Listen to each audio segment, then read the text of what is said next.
Opo, tama po kayo na nakikita. Tumatakbo nga po ko dyan. Kasi nga ni, muntik na namang malit ang above na ito. First day of July. Kamuntik-muntik na naman tayong malit. Buti na lang, triathlon tayo nung elementary. Eme! On time na naman tayo sa grace period na 10 minutes. Save by the bell na naman ang above na ito. Kaya yan, pagdating ko ng department namin, ay nag-dinis at nag-ice na rin ako ng sarili. Buti na ako kumain guys at nag-start na ako magtrabaho.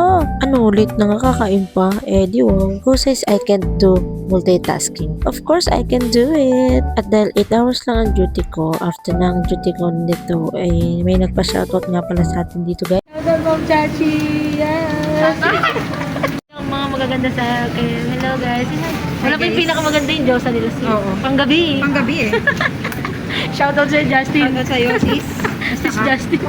Ayan nga, after may magpa-shoutout sa atin, pauwi na rin tayo guys. Naglalakad na ako dito, papunta ng Sakayan. Malapit na nga pala ako sa Sakayan at hindi ko na nabidyoan ang ibang mga nangyayari guys. And after 30 minutes guys, nakauwi na ako. Guys, ayan, nauwi na ako. Napagbisay na ako at nandito na yung aking gelatis. So, let's do and prep our dinner for today's video.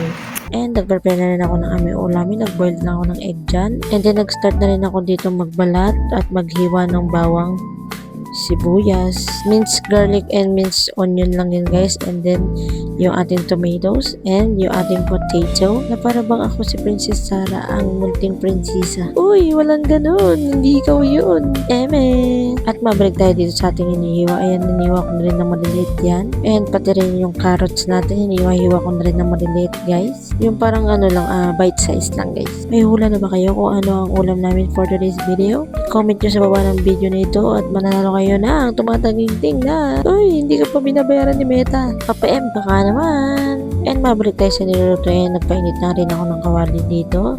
Tapos naglagay na rin ako ng mantika. Hinintay ko lang uminit yung mantika, and ito na yung ating mga ingredients. Na-prepare ko na, and then magigisa na tayo. Inuna ko na nga igisa dito yung bawang at sibuyas guys, para naman lumabas ang kanilang aromatic. At inalo-halo ko lang nga itong mga ito at sinunod ko na rin ang kamatis. Nangkutsa ko lang ng sandali, tapos dinagay ko na rin yung ating giniling. Ayan na.